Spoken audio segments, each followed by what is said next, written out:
Do you guys see how much money was made during the pandemic? Anybody see how much money was made during the pandemic? Do you guys see how much criticism these people, how this billionaires became richer and all this other stuff? I'm gonna tell you why that happened all the way at the end of it. But you gotta figure out for yourself where you are in this, where you are with the topic prior to this, like who you wanna be, how you wanna make your money. Now, having said that, let's go. There's a couple things we need to talk about that's going on in America today. Cody said, Patrick, you know what I wonder about your style is when you speak, it's like you are comfortable being controversial and you touch certain topics, but you don't offend people, but you still touch the controversial topics. Well, I have to touch a controversial topic today, so let's talk about it. There's a lady named Jane Elliott. Anybody knows this story? Who knows who Jane Elliott is? Handful of you. I love it. Let's get controversial. Jane Elliott, a day after Martin Luther King is assassinated, does an exercise with her third graders because she's a teacher.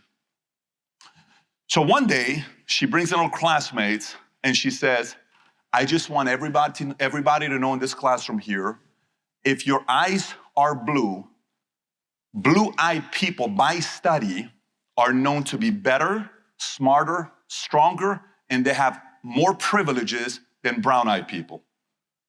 And she says this to these third graders. By the way, if she did that today, she'd be in jail for 20 years, okay? Okay. So the kids are like, really? Blue-eyed people? I'm brown. Oh, this sucks. So as she's watching all these kids, day one, they're doing an exercise, and this one brown-eyed person doesn't understand one of the formulas that she's given. And the blue-eyed kid says, oh, you don't understand it? Oh, that's right, you're brown-eyed. So the brown-eyed kid looks at him and says, what'd you call me? Well, you're brown-eyed. Us blue-eyed people are privileged, you're not. The brown-eyed kid comes, shoves the kid, fight breaks out. Teacher comes the next day, says, guys, I have to apologize, I messed up. What's that? The study came back, it's actually the brown-eyed people that are more privileged than blue-eyed people. And they get more privileges, they're smarter, they're stronger by a mile. They're just much stronger and smarter. My mistake, blue-eyed, I know you thought about that, it's really the brown-eyed people. So next thing you know, the brown-eyed's like, I told you, it's like, I'm the brown-eyed, right, the third graders. And the blue-eyed, oh, really? Yeah, the blue-eyed, you're not as smart as the brown-eyed. So what happens? A day goes by, 2 days goes by, one of the kids starts calling one of the blue-eyed, Bluey, you're a bluey. Fight breaks out, right? Third graders will say the dumbest things to each other, right? Next day, she comes and she says, kids, I've been lying the entire time to you. The world doesn't care whether you're blue-eyed or brown-eyed. Nobody has privileges over you. You want to win big? Go make it happen. You want to learn? You can. Nobody cares about your color, your skin, your ethnicity. Nobody does. Now, some of you don't like this message, but this is coming from a guy who was born and raised in Iran, who have been called every single thing in the word, because I started off at Morgan Stanley Dean Woodward day before 9/11, and we know who did 9/11. It's from where I'm from. I remember one time I was speaking in Denver, Colorado. The speaker, his name was Jack. It's 06. I've never been introduced this way before. He says, and the next speaker we're bringing up, one of the fastest growing agents in all of America. He's doing stuff we've never seen before. His former occupation is a pilot. He knows how to fly planes. He just doesn't know how to land planes. Help me bring up PatrickBetDavid. Did you get it or no? So I come up, I'm like, okay. Now here's the crazy thing. I'm not offended. I was in the military. My skin is so thick, like when people try to troll, I'm like, do you realize how bad we would have trolled you in the army? We would have destroyed you psychologically. You're so sensitive. Oh my gosh. Spend a month at our army unit. People are so weak nowadays and so sensitive. So where am I going with this with you? Let me tell you where I'm going with this. And you. Here's my point to you. Listen, this is the problem we're all facing, and we have to overcome this. Number one, what is America doing today to us? Exactly what I just shared with you. Propagandas. Now, propagandas, when I explain it to you, about to look at it in a completely different way. What is the definition of a propaganda? Here we go. Information, especially of a biased or misleading nature, used to promote or publicize a particular political cause or point of view. In other words, manipulate. Is that happening today to us, yes or no? Yes. All right, gaslighting. What is gaslighting? Here's gaslighting. Manipulating someone by psychological means into questioning their own sanity. Like, how many guys are sitting here like, maybe we are bad people? I mean, we must, because 798 people said in the last month on TV, oh my gosh, babe, we're such terrible human beings, babe. Babe, moving forward, we have to apologize to everybody. We're such terrible people. What the hell you talking? What do you mean we're terrible people? 99% of people I meet in my life, they're good people. I don't know if you know this or not. 99% of people I met in my life are good people. Black, white, Hispanic, Asian, educated, doesn't matter. 99% of them are good people, but this is effective. So what does this do? Both can be very effective way to shape a population's mind, and they're doing it today, and most are falling for it now.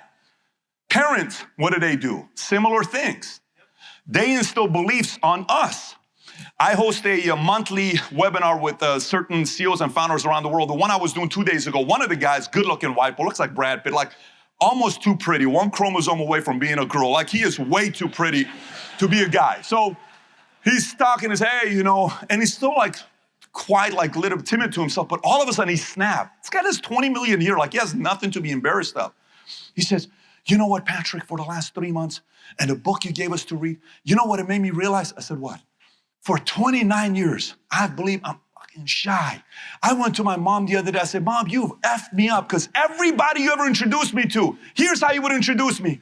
Yes, this is my son, Hunter. He's so shy. Here's my son, Hunter. He's so shy. Okay, you're my hero. I guess I'm shy. And then we act like we're shy. He's so shy. He's so shy, right? The other day, I'm talking to my kids, and, they're doing jump ropes. So they're doing jump ropes, and my younger one is better at jump rope, and all of a sudden, the older one comes and does it, and we measure how many times you can do, because they can get a toy if they hit a number. Everything in our family is like performance-based, right? So the older one, all of a sudden, gets to 39. And the younger one has 28, Dylan. Now, Dylan's calves, if you ever see Dylan's calves, it makes no sense, right? So I said to Dylan, look, Dylan, here's how this works. Tico's stamina, you're fast, but Tico's stamina, meaning Tico can run long distance, but you are fast. So I walked around him and think about, look at this parent, look what I just did, right? A week later, Mario comes over, and they start doing the same thing. He says, yeah, you know what my dad told me? My dad said Tico's the one that can run long distance, but I'm short distance, so I get tired fast. And I caught him saying, I'm like, oh, man, you messed up. So I said, let's go for a talk. I said, hey, let me tell you something. I used to not have stamina, but I built it. I'm one of the most, very few people can outlast your daddy. And I think you can do the same as well. You think so, daddy? Of course, buddy. Absolutely. You can do it as well. All right. So the other night we're laying down. Hey, so who's smart in this family? Tico, like the older one. I said, how about you? No, he's smarter. I said, no, I think you're very smart for 7. I wasn't smart like you at 7. You think I'm smart? Of course you're smart. Okay, I'm smart. Now, I don't say things like, you can be anything you want to be in life. That's a lie. I don't say stuff like that, like, hey, you can jump 46 inches. No, that's LeBron James at 6'80", 265 pounds. You may never jump 46 inches, buddy, right? Your dad's vertical leap is 6 inches. You don't have good genetics, right? So I can't say anything, because we can't be anything. It's a lie parents tell, right? And quite frankly, when one day you realize you can't be anything, it messes with you a little bit. Then you have to escape, right? So instill beliefs. Now, here's the thing we have to realize. These beliefs, parents impose on us, our siblings, our friends, our spouses, our bosses. Some do it intentionally. Most do it unknowingly. Like, don't go call your mom today and say, Mom, you suck. Dad, you screwed up. He knows. We all screwed up as parents. You just want to screw up a little bit less, but you have to be aware of this. So today we're having lunch, and the conversation starts with me, Tom, and Mario, and Sam. And I said, let me ask you a question. So I'm having this conversation. By the way, this content we just came up with, just so everybody knows this part of it, we just came up with right now. So I'm talking, I'm like, so let me ask you a question. What did your mom tell you, or your dad tell you when you were a kid that pissed you off? So I go back and I'm like, my dad would always say, Patrick's lazy. Pat's lazy. My grades were lazy. Everything was lazy. Pat's lazy. I'm like, I'm lazy. Okay, I'm lazy. How about yours? And Tom's like, he's a chatter what? I don't know, something chatter. What's the word that they call it? Chatter what? Box? So it's box, chatterbox. He's a chatterbox. So Tom's like, I said, did you like it? He says, honestly, when my mom introduced me like that to people at 12, I don't like that. I said, Mario, how about yours? And we're going through the whole thing. I said, tell me about the positive thing. And Sam tells me about his mom, what she said about him. His father died early when he was a kid, but he tells me about his father. And Mario tells me about his mom. And, Mario is this. And then Tom tells me his thing. I said, you know what happened with me? I said, you have no idea how many of those moments I've had with my mom and my dad. Some of them could be, all women are, ... men are, ... If your mom tells you 1,000 times men are, ... you believe men are, ... So if you got an argument with your husband because your mom told you men are, ... If you got an argument with your wife because your dad told you women are, ... right? So I said, one day, I got so pissed off, I said, I'm going to create my own identity. And here's what it is. You ready? He said, what is that? I said, 23 years old. I said, I'm going to be known for this. When Pat says something's going to happen, it's done. I wanted everybody to say this who's in business with me. So I started doing it. Can you do this? I can't. Why not? Because if I say it, and if I don't do it, then my reputation of Pat says something, it's going to get done, goes lower. I'd like to keep a score of 80%. When I say I'm going to do something, 80% of the time, guess what I want to be done? I want it to be done. I want that to be my reputation, and I'm going to create it myself. So Tom, what'd you do yourself? Tom's like, at 33 years old, I created my own reputation. What was it? I leave people better than I found them. That's Tom's MO. Everybody that ever works with Tom says, Tom leaves us better than he found us. Pat, if he says something's going to get done, gets done. I used this entire method of propaganda and gaslighting on myself. Because at that time when I said it was a lie. But I said it so many times that guess what happened all of a sudden? If I say it, it's going to happen. So it's a negative thing, but all of you in here can use this positively. Now, your parents, your boss, your peers, your siblings, your friends have years of experience on you doing this. You got to change your reputation in the marketplace. They're not going to do it for you. You got to go out there and start saying, I'm sorry, what was that? No. That's the 27-year-old Johnny. Let me tell you what the 41-year-old Johnny's known for. The 41-year-old Johnny's known for ... Really? Yeah. I'm not laughing. Did you see me laughing? No, I'm not laughing. I'm dead serious. Oh, bro, I'm just like, no, I know that. I know like you like to say that all the time. You got to stop saying that because that was like 14 years ago, bro. I don't live in the past. You do. Can we move on? Yes. All right. Okay, cool. You guys got to stand up for yourself a little bit when people do this to you. Now, let me continue. So now, someday you have to determine your own identity and beliefs. You gotta dictate it. You leave this place. If this is just another event, you came here to get a couple pieces of business, maybe meet somebody, maybe network, and you leave and nothing changes about you, this was a waste of an event for you.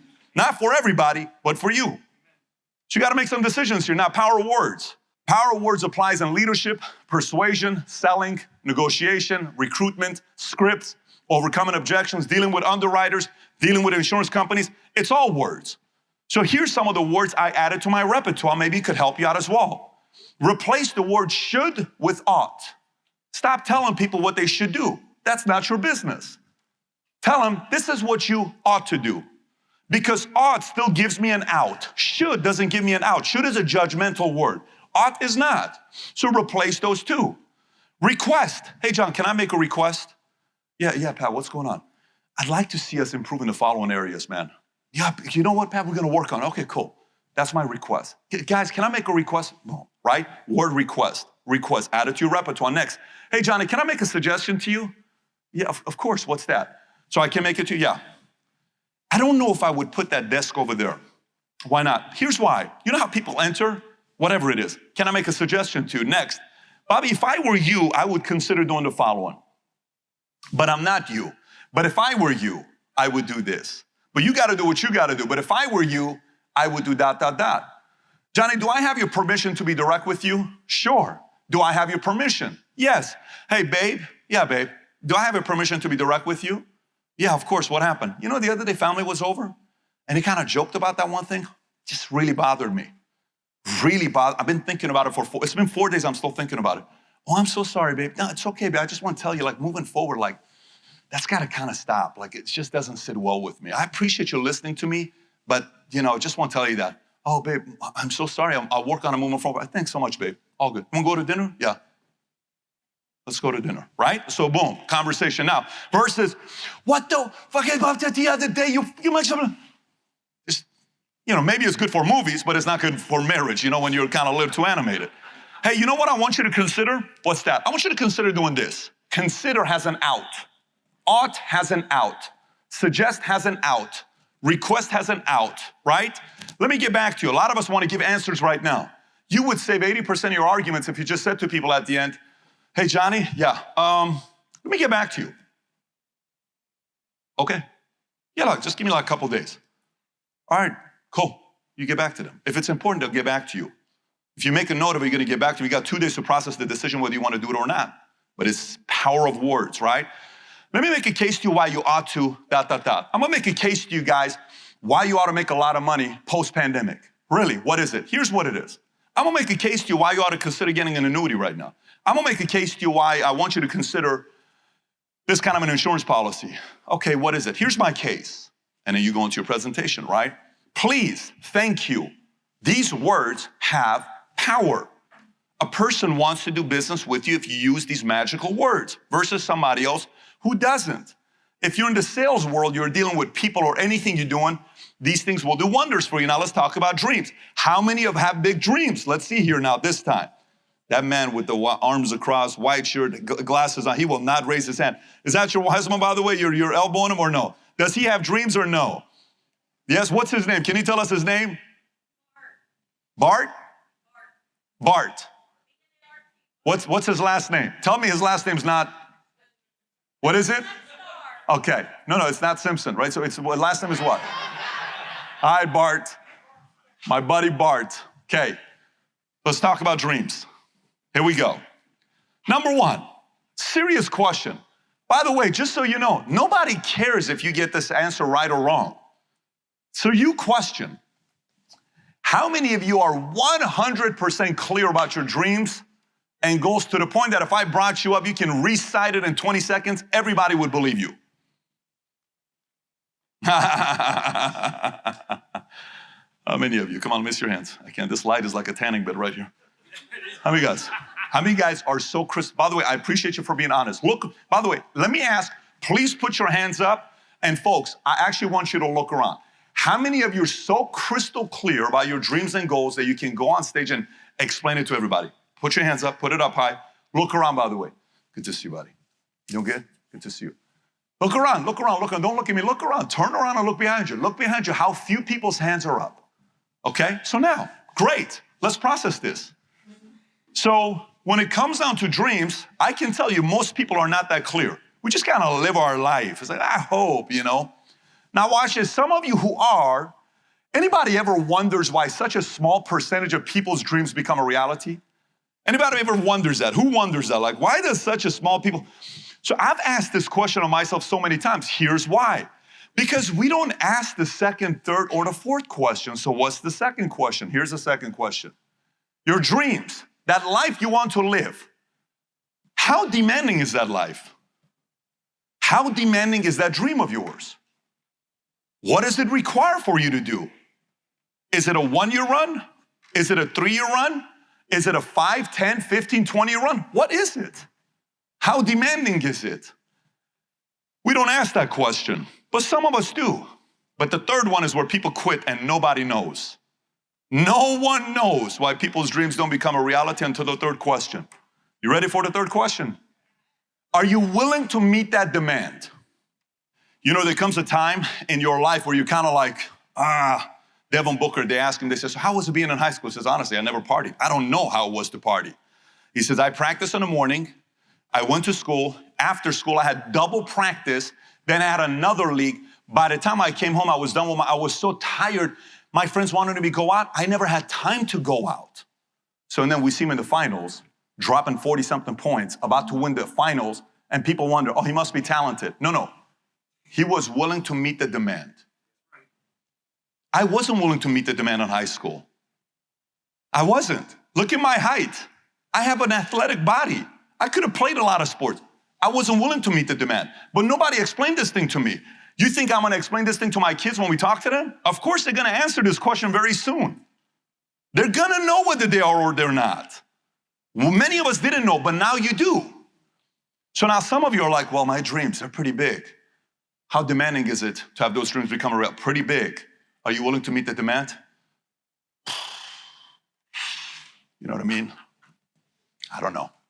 I know. Don't give me, don't. 95% is, I don't know. Believe me, I know. You know what the last one is? Here's the last one. When you close your eyes and you go visualize that dream, does it make you emotional? Do you actually cry about it? Do you sit there and you say, oh my gosh, if this were to ever become a reality, I would melt. I would melt. How many of you guys can think about your dreams and get emotional? How many of you guys can do that? Raise your hand if you can do that. Now watch how many more hands came up. Now I wonder why that happens to you. I wonder why that happens to you. Somebody told me, says, well, Pat, I'm making $400,000 a year. I was a butcher. I was a butcher before. I was a bartender making $65,000 a year. I'm making 400. What the hell am I doing working 80 hours a week again? Why would I do that? I said, great question, because dreams are multidimensional and you've only thought about one dimension. What's that? I just explained this in Aruba. I remember a couple of weeks ago we talked about this. And here's what it is. Most of us, we only think about dreams from what perspective? Whose dreams? Ours. See, it's multidimensional. First way we think about dreams are our dreams. Second way is your spouse's dreams. I asked my wife one time, babe, what are your dreams? Babe, I want to be a poet. Seriously? Seriously? You're serious? Yeah, babe, I want to be a poet. Babe, you never told me poetry stuff. Yeah, I write poetry on the side. No shit. Yeah. Cool. Man, I've never gone like a roses are red, violets. This is why I love Patrick so much. I've never got nothing like that. I'm like, oh, cool, you write poetry. I don't know what you write, but great. I said, why don't you go do something with that? He says, what do you mean? Let's find the best poet professor in LA. And we did. It was a professor at UCLA. So why don't you go pursue it? Go find out if it tugs you, if it pulls you. She went. It's not just your dreams. It's your spouse's dreams. Babe, what are some of your dreams, babe? We don't ask those conversations. You know what's the next dimension? You and your spouse's dreams together. Babe, how about us one day? What do we want to be one day? Oh, babe, I never thought about that. I know, babe, but how about us? So it's me, her, us. Then it's a kid. We got 4 kids now. I got a 9, 7, 5, and a 3-week-old, by the way, just so you guys know, right? Thank you, yes. So to me, it's my oldest, 9-year-old. Then it's the 7, 5. Then it's the 3-week-old, right? So the other day we're driving the car and I said, hey, Tico, Dylan. I keep saying Tico, his name is Patrick, but Patrick Dylan.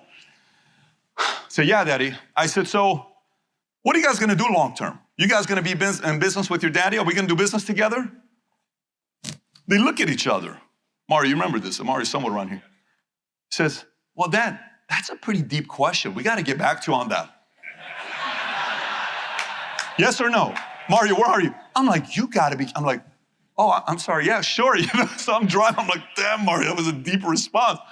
So 10 minutes later, we're still driving. I said, Daddy, we thought about it. What's that, buddy? Me and Tico are gonna start a business together. We wanna run businesses together ourselves. That's what we're gonna do. But not with you, but we're gonna do it ourselves. I'm like, freaking awesome. Because it's now your kids' dreams. Now it's you, your spouse, and that one individual kid. Then it's your kids together, what they're gonna be doing. So when you sit there and you kind of play and you go to like, oh my gosh, what if one day, and with the kids running businesses together, and oh, this is gonna feel so freaking amazing. When I was single, 23 years old, the girl broke up with me, like literally a legit breakup. I deserve to be broken up, but she broke up with me, okay? So, guy asked me a question about marriage. He said, you want to get married? I said, you have no idea how bad I want. Since I was 6 years old, I wanted to be a dad. I wanted to be like my dad. I love my dad. I want to be him. He's my hero, right? So I want to get married. He says, interesting. But I said, I tell you one thing here. So what's that? I said, I would never let my daughter marry me at 23. I got work to do, meaning me at 23. So I said, I'll marry when I'm ready, not right now. I wouldn't let my daughter marry me. That's how I talk to myself, right? So this whole conversation about big houses, it has to make sense to me, right? Like, why buy a big house? So I'm sitting there. Americans like to do, what do you do when the kids come over? There's a party, they call it. Like, hey, we're going to go to the Johnson's house and sleep over, whatever it's called, right? Is that what it is? Sleep over, right? Like, I'm sorry. No. Your dad's still a Syrian Armenian from Iran. We don't do sleepovers. However, if they want to do sleepovers at our house, it's totally okay. But it's at our house. So I said, I want to have a big house so all of my friends, my kids' friends, all want to come to their house. That's how I thought about it. Then, Christmas. You know how Christmas comes and you're kind of like, who do you want to go to for Christmas? Oh, do we go to your parents' house or your parents' house?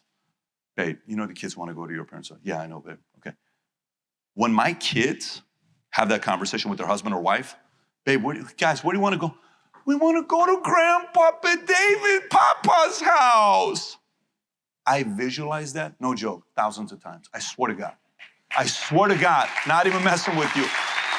So my house, I wanted to create a house that not only my kids' wife and husbands come, their kids come, and all of their in-laws come. I don't know if you got that. I want all of them to come. So that means you need how big of a house? For a legit house. Then I still have 20 years, so I'm gonna get that house because right now the house I bought is like a $20-some million house I live in right now. That house is gonna be a bigger house. All good. It's gonna become a reality. If God keeps me healthy, it's gonna become a reality. Because I went through this formula, guys. This is the formula. And it gets me so emotional thinking about it. Fires me up when I think about it. And some of us, we just live our life. Hey, cool. I'm gonna go to Vegas. Let's go. Hey, let's go to Hawaii this year. Let's go to Hawaii this year. Hey, babe, we're making pretty good money, $220 per year. Yeah, make more money than your cousins, make more money than your siblings. It's kind of cool. Make more money than my dad. What the hell is that life all about? What a waste of a life. And you were not put here to just make $220 or $480 or $720. Something bigger with you, but you got to ask those tough questions. Sometimes we don't ask those questions. Let me continue because we're still on the dreams. By the way, for only $9.99, I'm going to show you how to put you. Just kidding. But I had you for a minute. Look at you. I knew he was going to sell something tonight. Okay. All right. Stay with me. This is my vision board. It's 3 of them. The one on the top left, you see, it took 14 hours for me to put this together. The one in the top 4 is what excites me. The one on the top right, top left excites me. Top right inspires me. And bottom drives me. So top left is dreams. One day I want to live, ... Okay? Top right is fire, competition, greatness, being the best. I want to meet that path. And the bottom one is history, crusade, cause. And I created a formula where I go on 20-year runs. I don't go on 90-day runs.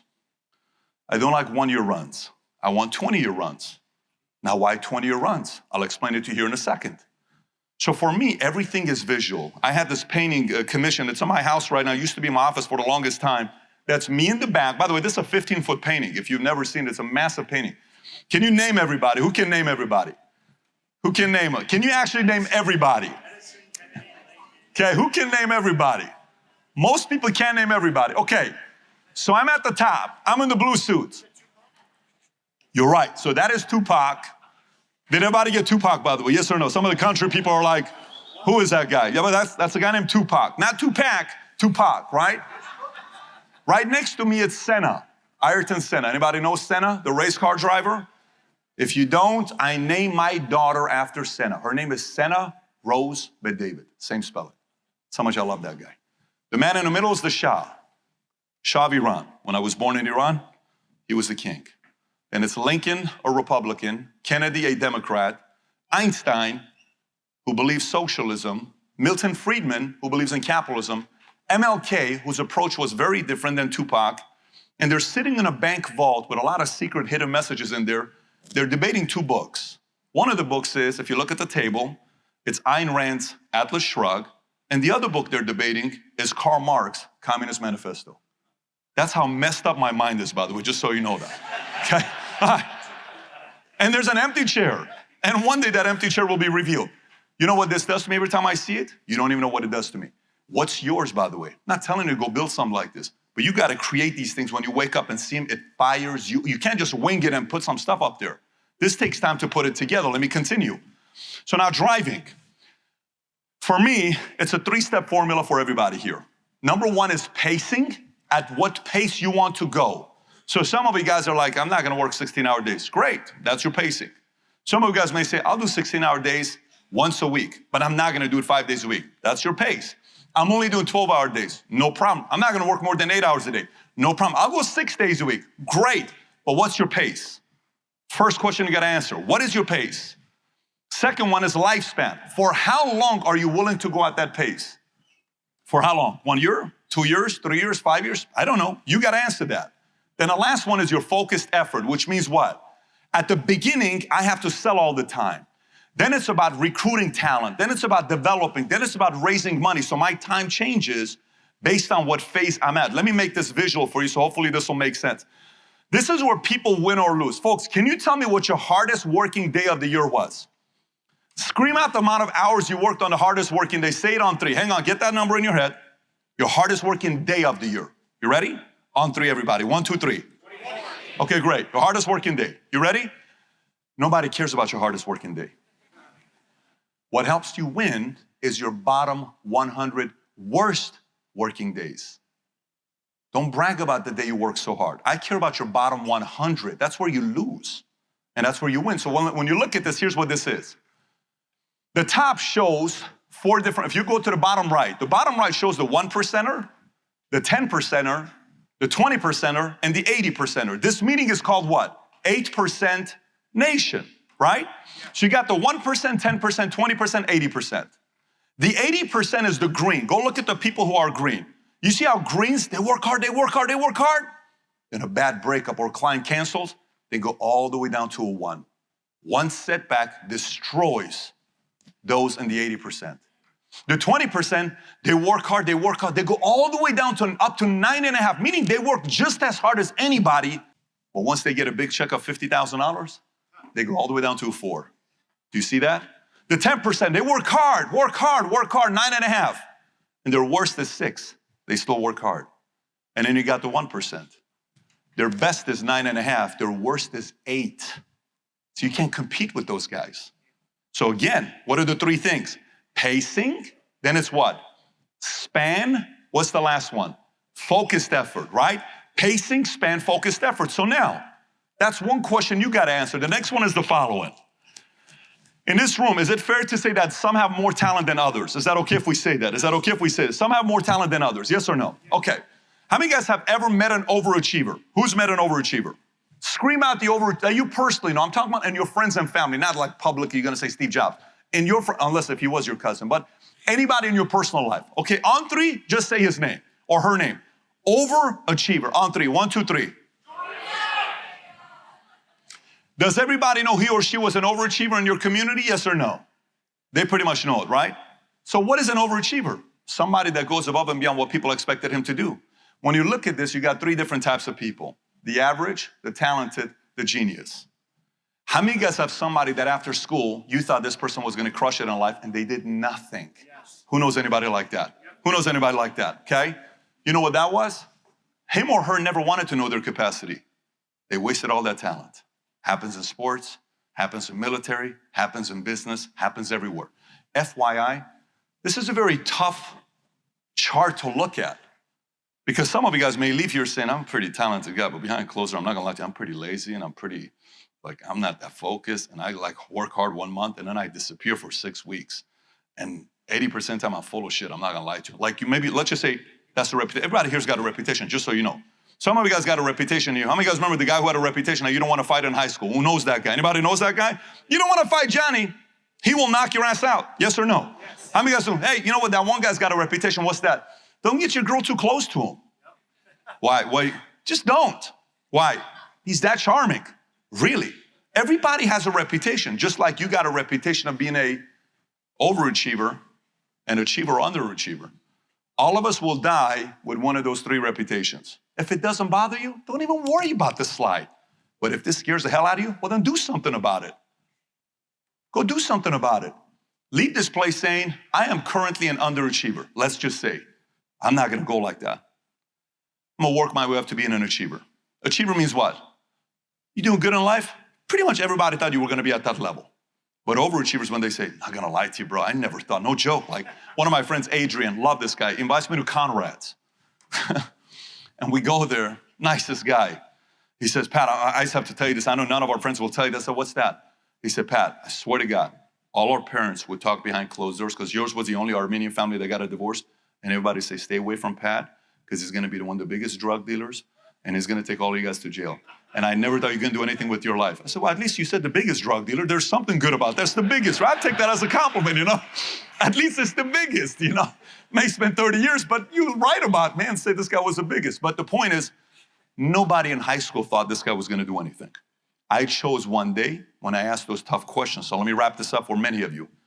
7 ways to reach your potential. Number 1, it must matter to you. If it doesn't, you won't do it. Number 2, know the difference between reacting and initiating. Many people are reactors. Taxes change, you react. Your money goes down to $17,000 in a bank account, you react. Something happens in your family, there's a loss of a loved one, they didn't have insurance, you react versus initiate, right? Big difference.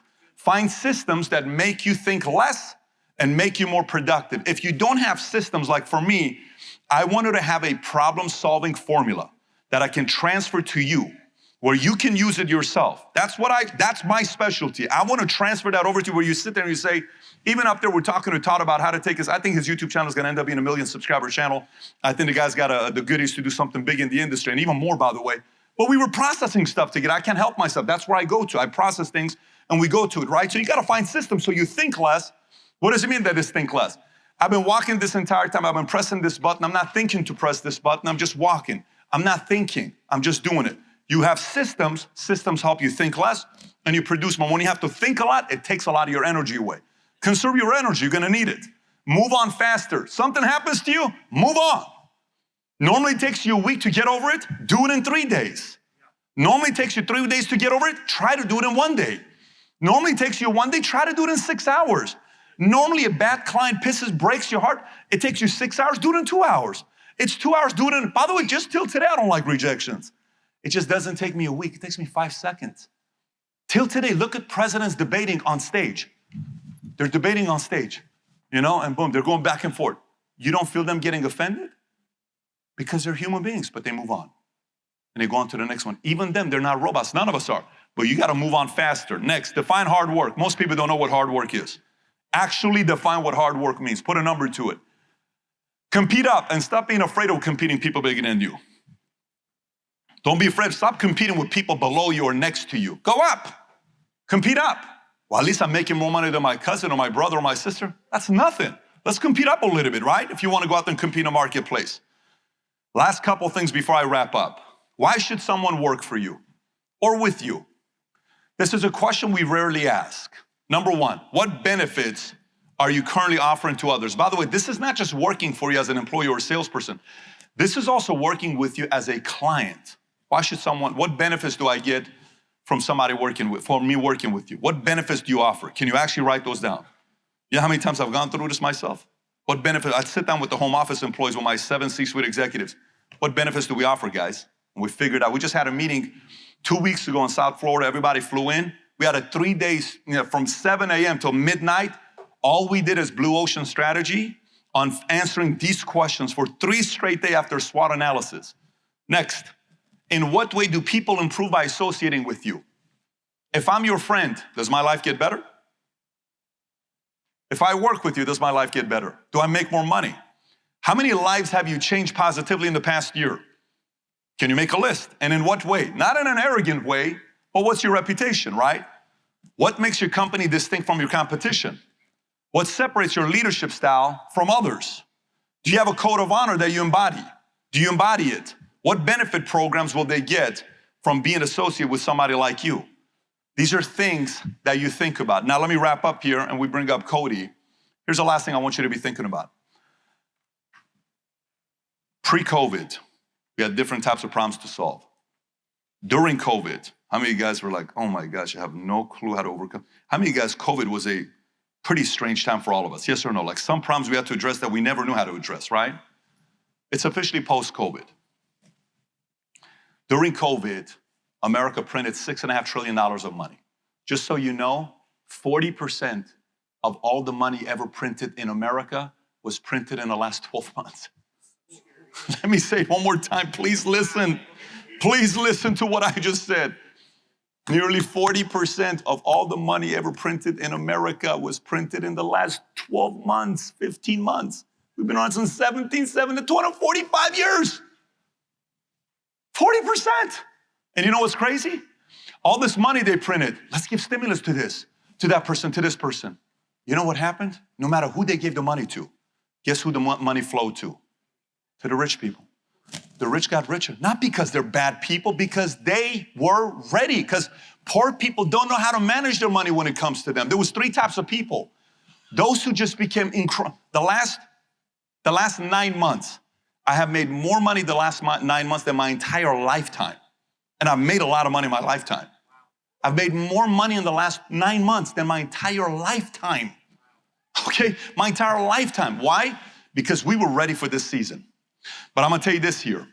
Money flows. So 3 types of people. Poor got poorer, rich got richer. The people in the middle who were ready, they got richer.